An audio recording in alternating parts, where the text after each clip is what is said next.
1921년도 넷플릭스 영화 중에 Don't Look Up이라고 하는 영화가 있습니다. 이 영화 내용은 두 명의 이제 천문학자가 밤에 우주를 관찰하다가 행성 하나를 발견하는데 그 행성이 지구를 향하여 오고 있는 겁니다. 시간을 계산해 보니까 6개월 후면 지구와 정면 충돌이 일어나는데 그 충돌이 일어나면서 해일이 일어나서 지구의 3분의 1이 멸망을 당하게 됩니다.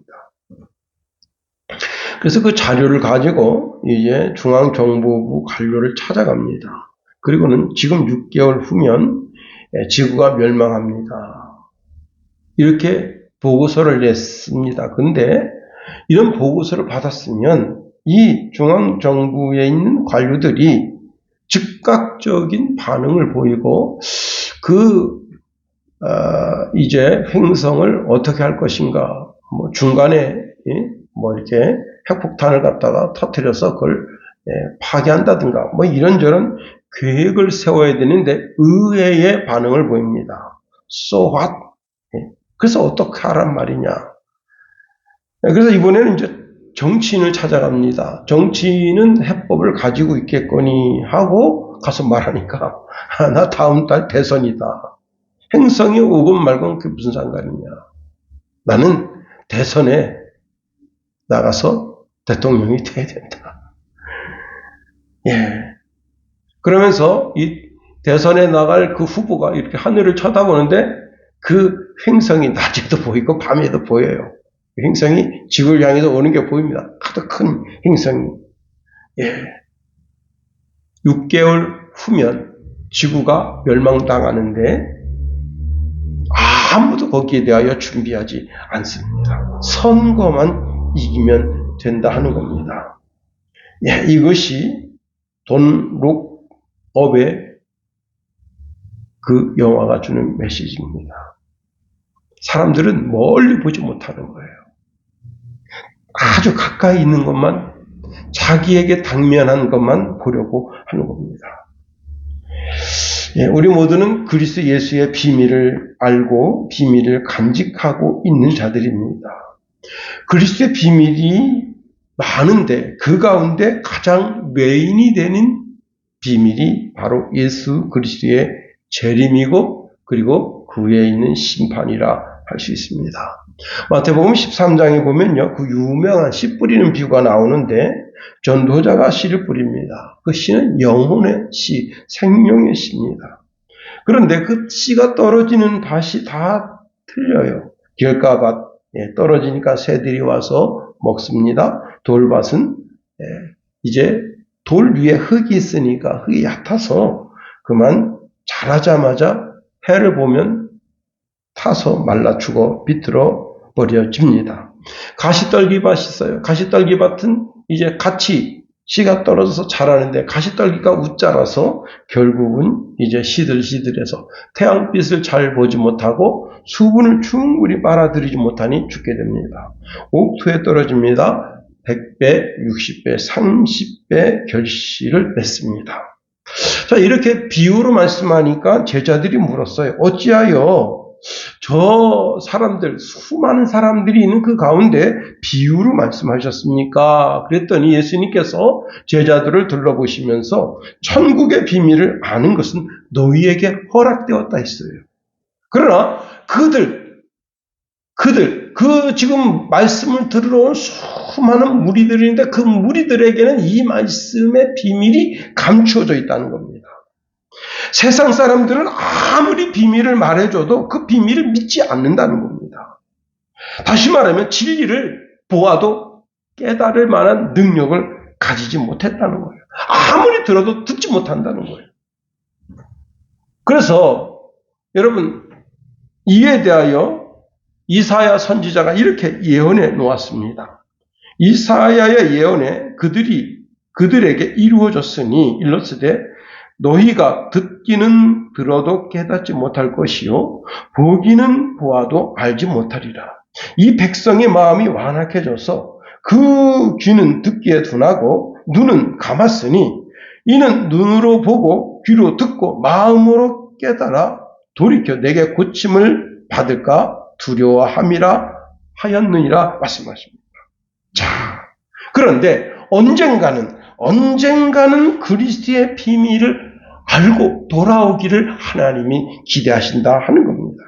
사실 하나님 아버지의 속마음은 그 그리스도의 비밀을 깨달아서 고침받고 구원에 이르기를 원하신다는 사실이에요.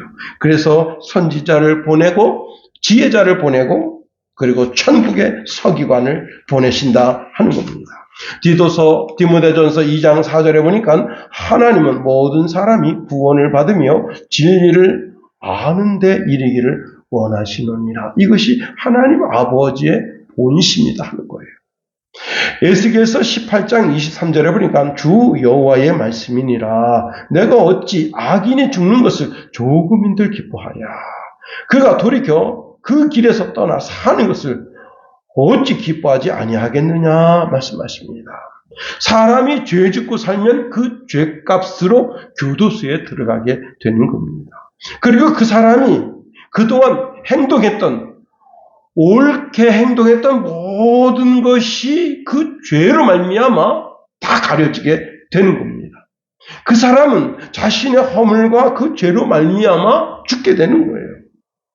누가 자신의 죄를 짓고는 그 죄가 들통나지 않았다고 해서 나는 내 죄가 가려졌어. 재판장이 내 죄를 모르거든. 그래서 나는 내 죄가 가려짐으로 말미암아 결국은 이렇게 행복하게 됐네. 하나님 앞엔 그게 통하지 않는다는 겁니다. 하나님은 불공정한 판결을 하지 않으신다는 겁니다. 하나님은 그 사람의 모든 패부를 살피신다 하는 겁니다. 에스겔서 18장 28절에 그가 스스로 헤아리고 그 행한 모든 죄악에서 돌이켜 떠나서 반드시 살고 죽지 아니하리라. 회개하고 돌이키라는 거예요. 그래서 반드시 사는 길을 택하라 하는 겁니다. 여러분, 우리가 회개하고 돌이킬 수 있는 유일한 길이 무엇이냐? 복음을 듣고 회개하는 것뿐이다 하는 겁니다. 다시 말하면 예수님이 십자가에서 흘리신 피가 날 영원히 속죄한다는 그 복음뿐이다 하는 거예요. 그래서 예수께서 18장 31절 32절에 보면 너희는 너희가 범한 모든 죄악을 버리고 마음과 영을 새롭게 할지어다. 이스라엘 족속아 너희가 어찌하여 죽고자 하느냐?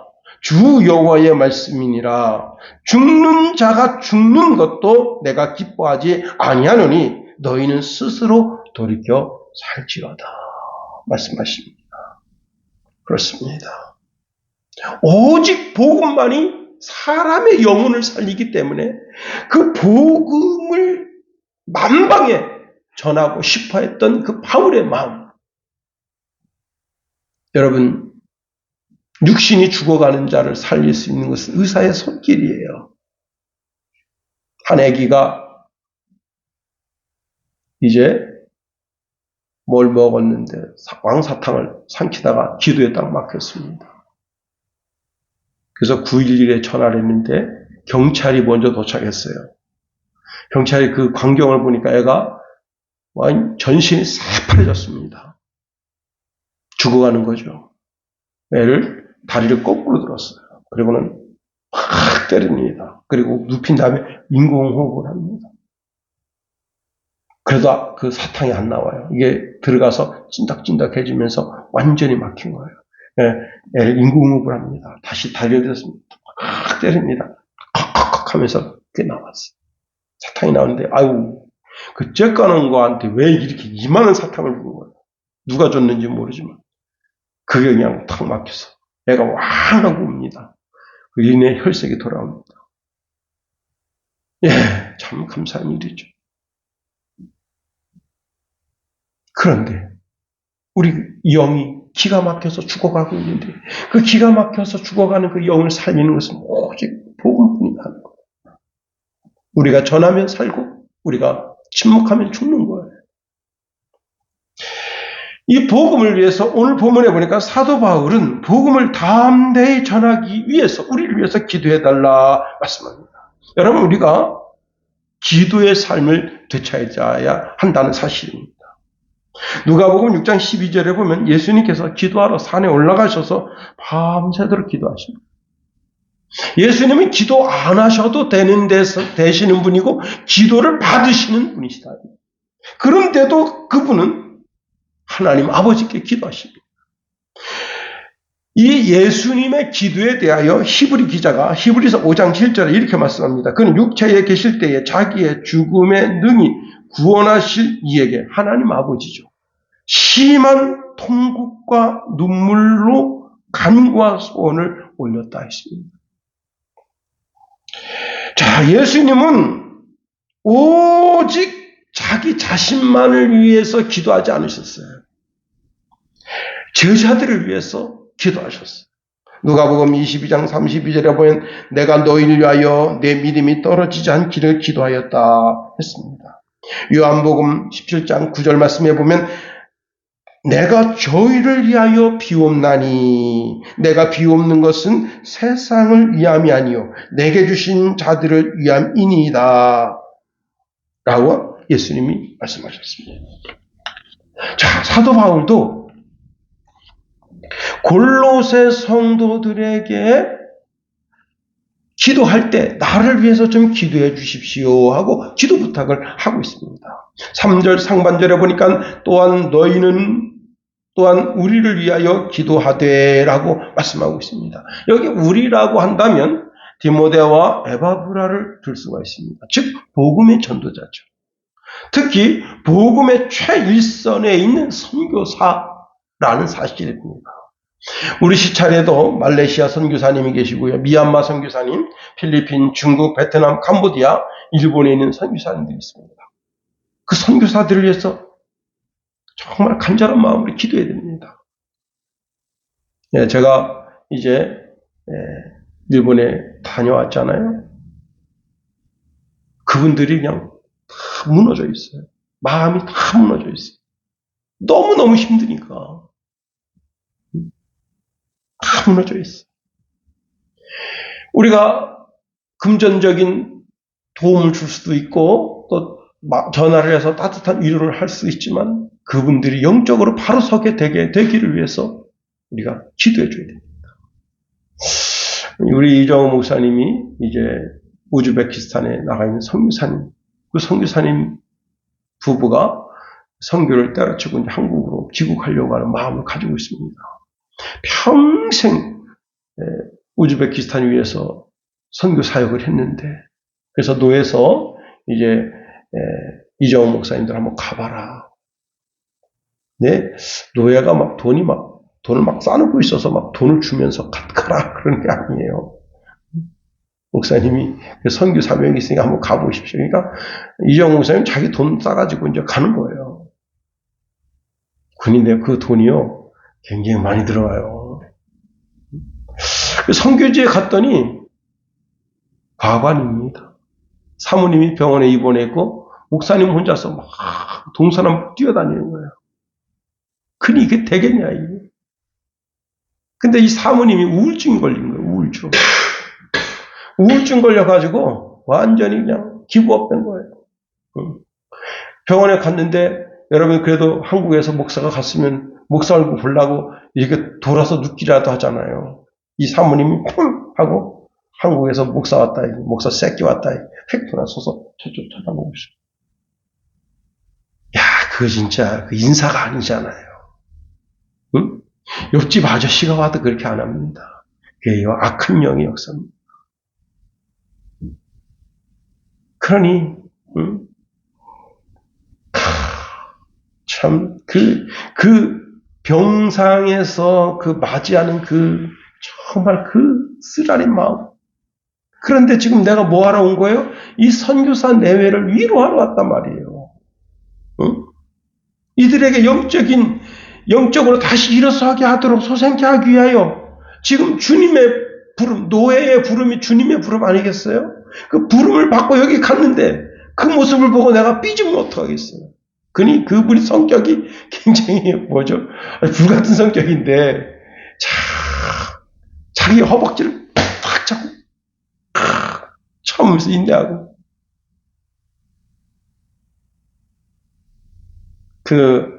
이제 선교사님이 사모님들은, 여보, 그래도 서울에서 오셨는데, 여보, 그렇게 돌아서면 어떡합니까?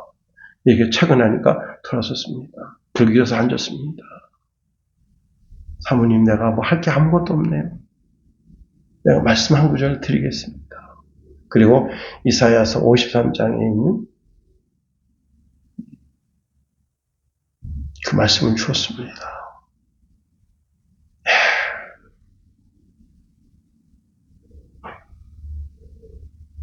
참 고뇌의 시간.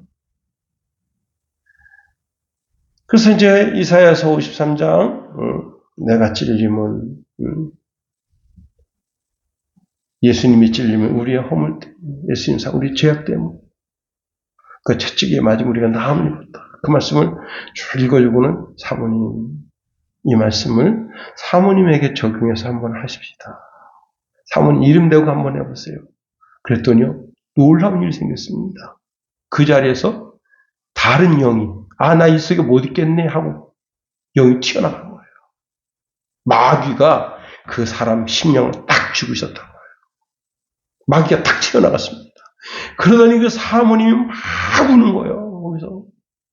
그러더니 툭툭 털더니 목사님 나 집에 가랍니다. 집에 오더니요, 부엌에 들어가서 막 뒤지더니 목사님 음식해 주려고.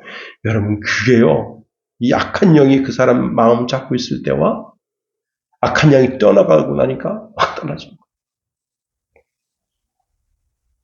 선교사들이 최전선에서 마음이 무너지고 있습니다. 그를 위해서 기도해 줘야 되는 거예요. 담임 목사를 위해서도 기도해 줘야 됩니다. 여러분, 복음의 최전선에 있는 자들을 위해서 기도해 줘야 됩니다. 두 번째로, 전도의 문이 열려지게 해달라고 기도해야 됩니다. 자, 바울 자신을 포함한 전도자들을 위해 기도할 때 바울이 무슨 물질의 복 받게 해달라고 기도해달라는 게 아니에요. 오직 자신이 담의 세계에서 주님께로부터 명령받은 이스라엘과 이방 임금에게 전할 복음의 문이 열려지게 하기 위해서 기도해달라는 거예요. 그래서 3절 중간절에 이렇게 말하고 있네요. 하나님이 전도한 문을 우리에게 열어주사. 예. 여러분, 이 문은 국가의 문일 수가 있어요. 국가의 문. 또 이 문은 도시의 문일 수가 있어요. 가정의 문일 수가 있고 개인의 마음의 문일 수가 있습니다. 문이 열려야 되는 거예요. 원래 이 바울이라는 사람은요, 고집이 되게 센 사람이에요. 사도행전 16장에 보면요, 그는 마음에 작정한 바가 있어요. 그게 뭐냐? 소아시아에 복음 전하고 싶어 합니다. 당시 루스드라에서 만난 디모데를 데리고 여러 도시를 돌아다니면서 그 방향이 소아시아를 향하고 있습니다. 그런데 복음의 길이 열려지지 않아요. 아예 막혀버립니다. 그런데 이때 당시에 바울이 무시아 지방 가까이 가서 북쪽인 비두니아 지방을 통해서 들어가려 하니까 예수의 영이 허락지 않았어요. 자, 이들은 다시 무시아 지방에서 드로아를 향합니다. 그때 바울이 드로아에서 환상을 보게 됩니다. 마게도냐 한 사람이 서서 바울에게 이리로 건너 우리를 도와주세요. 환상을 보니까 하나님의 뜻이 이 무시아, 아시아 쪽에 복음을 전하는 게 아니구나. 그때 깨닫고는 배를 타고 이제 드로아에서 배를 타고 사모드라게로 직행해서 네아팔리를 통해서 빌립보에 가게 됩니다. 자, 그때 빌립보에 가서 거기서 복음의 문이 확 열려지게 된 거예요. 그래서 빌립보 교회를 세우게 된 겁니다. 세월이 아주 오래 흘렀습니다. 바울이 이제 고린도 전서를 쓰면서 에베소에 말하기를 마게도나를 지나서 에베소에 잠깐 들리려 한다 합니다. 또한 거기서 겨울을 지내려고 하는 계획도 가지고 있다 합니다. 그런데 이 모든 것에 뭐가 있어야 돼요? 하나님의 영의 허락하심이 있어야 된다. 바울이 옛날을 회상하면서 성령의 인도하심이 아니라면 갈 수도 없고 아니면 가서도 안 된다 하는 겁니다. 당시 바울은 에베소에 머물면서 오순절까지 에베소에 머물기를 원하는데 이제 그 고린도 전서를 쓰면서 우리를 위해서 기도해달라고 기도한 그 기도가 응답되면서 바울이 에베소에 머물게 됩니다. 그래서 고린도 후서 2장 12절 13절에 보면 내가 그리스도의 복음을 위하여 드로아의 이름에 주 안에서 문이 내게 열렸으되 라고 말했습니다. 복음의 문이 열렸다. 나를 위해서 좀 기도해 주십시오. 내가 에베소에 가서 에베소 교회를 통해서 복음을 증거하며 그 사역을 다시 감당할 때니까 위해서 기도해 주십시오. 라고 했더니 복음의 문이 열려졌다는 거예요. 여러분, 복음의 문이 열려지게 되기 위해서 기도해야 됩니다. 제가 이제 중국에 가서 부흥회를 인도하고 이정호 목사님, 저 그리고 그 김상호 목사님 셋이서 이제 지하교회로 가기로 했어요. 그 지하교회 성도가 한 18명 정도 모이는 교회인데 거기 가서 예배 집회를 하고 그다음에 세례를 주기로 해서 가기로 했습니다. 그리고 이제 수요 집회를 오전 집회만 했어요. 오후에 가려고. 오후에 이제 점심 식사하고 출발하려고 하는데 전화가 왔어요. 오지 마세요. 아니 지금 우리 다 이제 거기 간식 같은 거 이런 거 부식 같은 거 이렇게 막 사가지고 차에 막 탄 겁니다. 가려고 시동 가려고 그러는데 거기서 한 4시간 거리 정도 돼요. 그래 4시간 거리라는 것이 이제 우리 여기서 뭐 부산 같은 그런 거리가 아니고 차가 40에서 50밖에 못 달려요. 길이 안 좋아서 그렇게 이제 가려고 했더니 그 현지 목회자로부터 오지 마세요. 왜 그러냐 했더니 나중에 전화 드릴게요 하는 거예요. 그럼 어떡합니까? 다시 교회로 가는 거죠. 이미 예배 집회는 끝났지. 그 부식 갖다 놓고 이제 뭐 다시 음식 만들고. 그러고 났는데 저녁 늦게 전화 왔어요. 자, 그 지도자가 마을에 이제 시장에 가서 장을 봅니다. 음식을 많이 마련합니다. 돼지고기도 사죠. 그 다음에 이제 닭고기도 사죠. 또 우리 이정우 목사님이 물고기 찜을 좋아하셔요. 물고기 찜 그거 막 사죠. 그러니까 저 옆에 나가 저렇게 많이 사는 사람이 아닌데 많이 사니까 아하, 저 교회에 한국에서 선생들이 왔구나. 그래서 어떤 여자가 신고한 겁니다. 그래서 공안이 그 교회를 급습했어요. 가서 음식 잔뜩 마련해놓고 막 음식 만드는데 공안이 딱 들이닥쳤습니다. 당신들 지금 왜 이렇게 음식 많이 샀냐? 우리 그냥 그동안 몸부심 못해서 좀 풍성하게 먹고 좀 몸부심 좀 하려고 산 거지. 뭐 다른 뜻 없다. 이게 서울에서 선생들 안 왔냐? 뭔 소리냐? 그래가지고 오지 말라고. 그런데요, 여러분, 참, 그런 까탈스러운 사람이 그 동네 살면 그 교회가 크게 부흥하지 못합니다. 복음의 문이 열려야 됩니다. 여러분, 바울이 자기의 삶에서 복음의 문이 열려지게 되기 위해서 늘 기도해달라고 합니다. 자, 바울이 이제 로마로 압송됩니다. 그럴 때 유라굴라 대풍을 만나서 이 바울 일행이 멜리데 섬에 불시착합니다. 그때 날씨가 아주 을씨년스러워요. 비바람이 막 몰아치는데 사람들이 지금 그 바닷물에 장시간 있다가 거기서 건조짐을 당해서 몸이 다 추워요. 달달달달 떠는데 이제 그 멜리데 섬 사람들이 나무를 갖다 불을 떼줍니다. 그 불에다가 지금 옷을 말리는 거예요. 자, 그러는데 바울이 이제 나무단 하나 들어가지고 이렇게 눕는데 이 독사가 거기서 나왔어요. 바울의 손을 물고 늘어졌습니다. 거기 있는 모든 사람들이 다 본 거예요. 그러니까 바울이 그 뱀을 들어서 여기서 불에 던져버렸습니다. 자, 이 동네 사람들이 저 뱀에 물리면 수초 내에 그냥 쓰러져서 죽어가는 게 보통 사람인데 바울이 죽지 않습니다. 그런데 그 중에 어떤 사람은 이렇게 말했어요. 진실로 이 사람은 살인한 자로다. 바다에서는 구조를 받았으나 공의가 그를 살지 못하게 함이로다 했습니다. 그런데 바울이 여러 시간 지나도 한 3, 40분 지나도 아무 이상 없어요. 계속 불을 쬐입니다. 그랬더니 어떤 사람이 바울을 가르쳐서 신이라 했습니다. 그리고는 바울을 보블리오라고 하는 촌장집으로 데리고 가서 3일간 머물게 됐습니다. 그때 보블리오의 부친이 열병과 이질로 죽어가고 있어요. 그래서 바울이 가서 기도하니까 안수해서 낫게 됐습니다.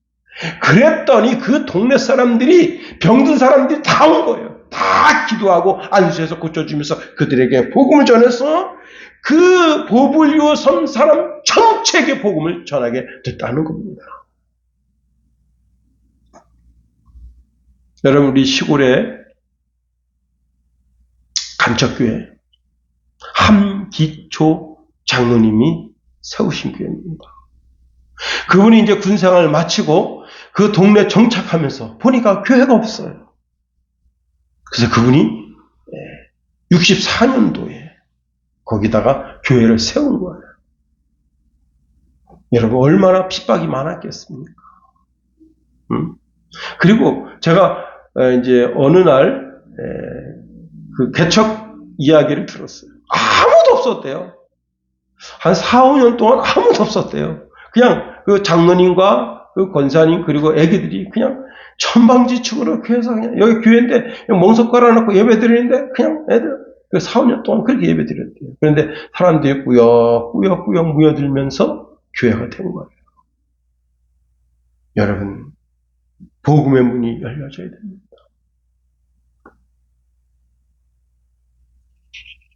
특히 우리 순양교회에 복음의 문이 활짝 열려지게 되기를 예수님의 이름으로 축원해드립니다. 여러분의 친구에게 복음의 문이 열려져야 돼요. 그 영혼을 살리는 길은 그 길밖에 없어요. 제가 고등학교 때 이제 제 친구한테 사형리를 가지고 전도를 하려고 하는데 이 입이 안 떨어져요. 그 친구한테 모질게 굴어도 잘합니다. 왜? 전도 한번 하려고.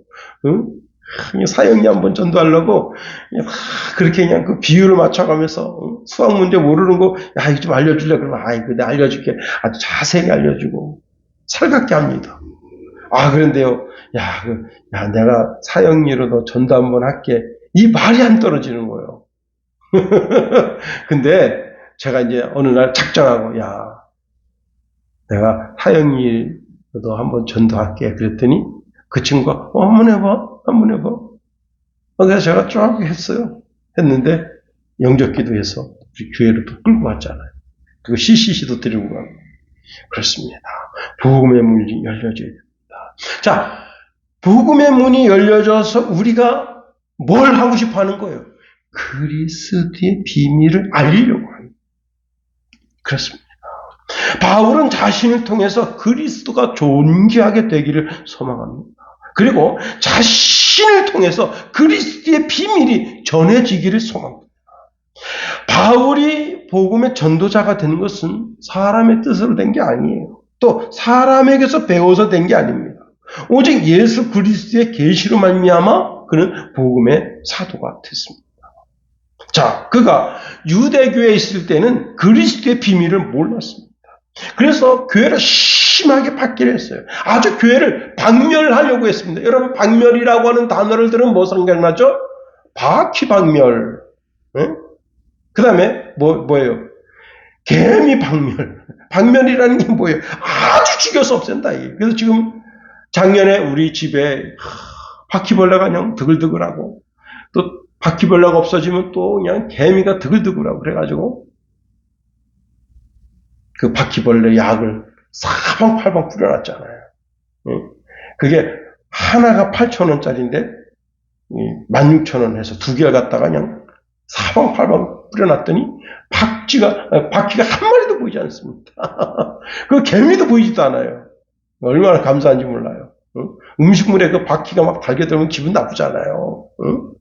그런데 바울이 그리스도의 복음의 비밀을 모르니까 기독교를 박멸하려고 한 거예요. 아예 없애려고 했던 거예요. 그런데 그가 다메섹에서 예수님 만나고는 그 박멸하려고 했던 그리스도인 그 그리스도의 복음을 증거하는 증거자가 되었다 하는 겁니다. 왜 그런 거예요? 그 그리스도의 복음의 비밀을 알게 되니까 환장하는 거예요. 와, 이게 살 길이구나. 이게 사는 길이구나. 여러분, 바울은 골로새 교회 성도들을, 그 라우디아의 성도들 얼굴을 한 번도 본 적 없습니다. 그런데 그가 이렇게 말합니다. 뭐라고 말하는가 하면, 골로새 교회 성도들의 마음의 위로를 받고 사랑 안에서 연합하고 모든 이하의 풍성함을 따라서 하나님의 비밀인 그리스도를 알기를 원한다. 그렇게 편지 쓴 거예요. 이 장에서. 그렇습니다. 바울이 하나님의 비밀인 그리스도를 알기를 간절히 원했다는 거예요. 왜? 그 그리스도 안에 참된 지혜가 있고 참된 지식이 있고 하나님의 감추어진 진정한 보화가 그 속에 있기 때문입니다. 여러분, 하나님이 아주 기뻐하시는 것이 여러 가지 있는데 그 중에 가장 기뻐하시는 것이 뭐냐면 하나님의 비밀인 그리스도의 비밀을 알릴 때 하나님 기뻐하십니다. 갈라디아서 1장 16절에 그의 아들을 이방에 전하기 위하여 그를 내 속에 나타내시기를 기뻐하셨을 때에 라고 말씀하고 있습니다. 이 그리스도는 하나님의 감춰놓은 지혜 그 자체라는 겁니다. 온전한 지혜는 이 세상에는 없어요. 사실 세상에서 최고 지혜자가 누구냐? 통치자입니다.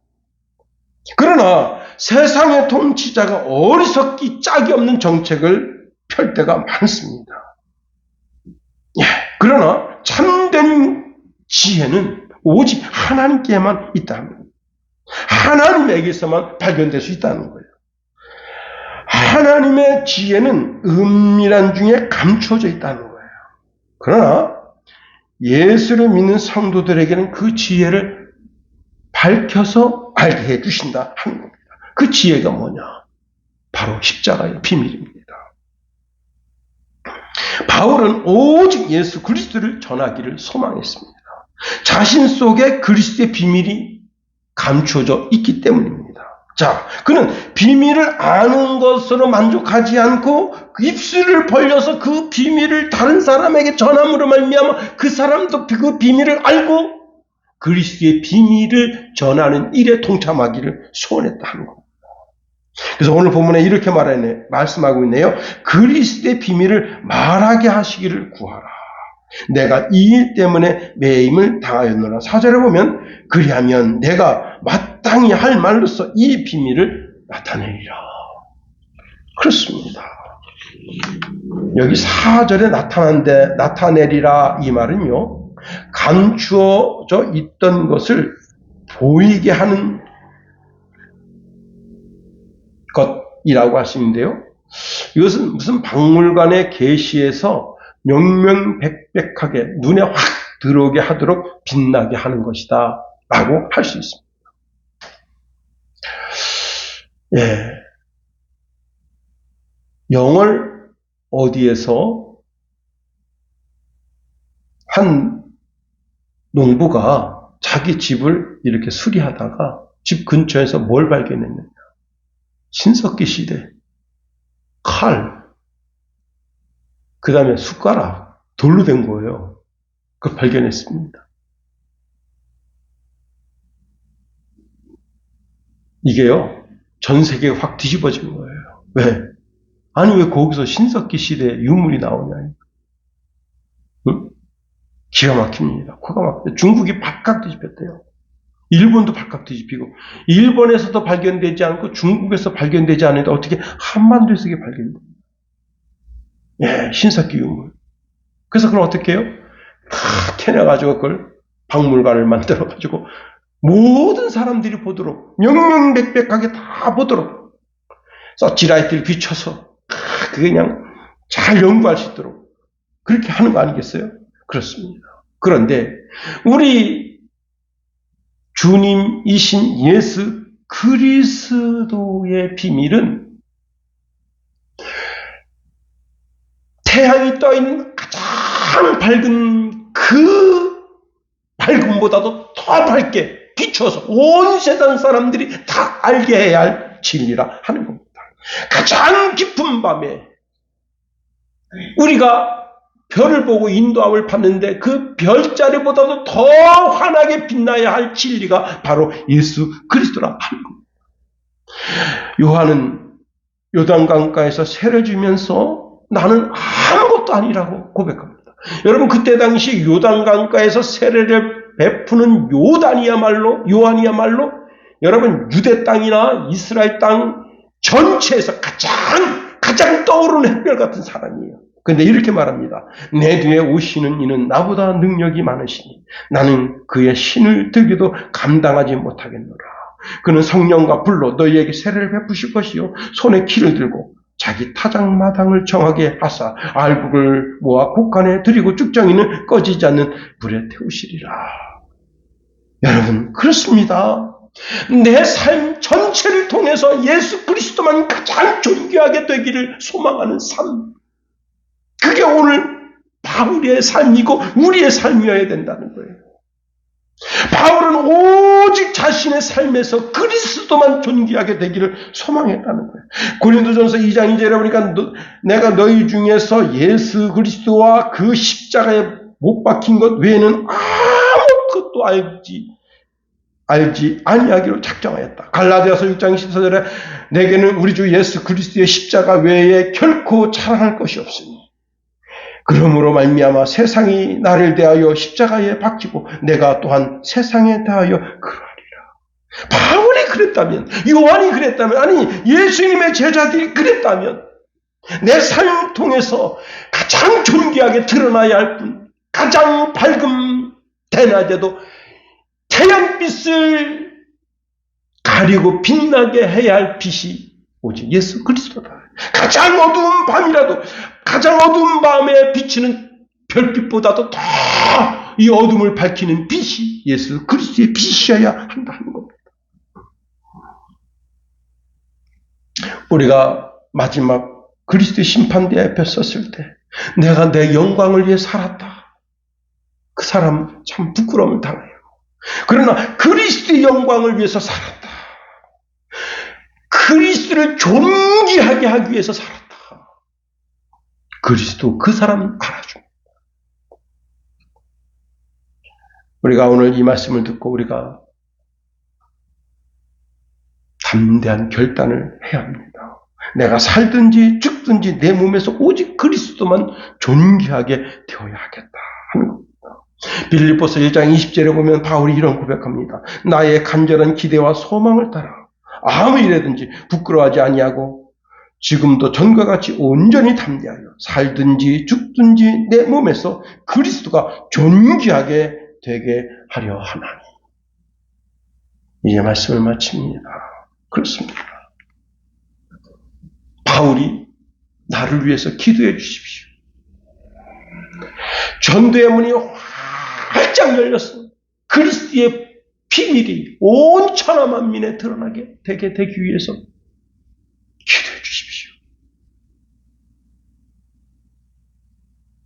여러분, 인터넷에서 특정 단어를 탁 검색해서 탁 걸리는데 순양교회 유튜브가 탁 걸려서 거기에 있는 말씀 보고 영혼이 산다는 참 감사한 일이죠. 그리스도를 존귀케 저와 여러분이 다 되기를 예수님의 이름으로 축원해드립니다.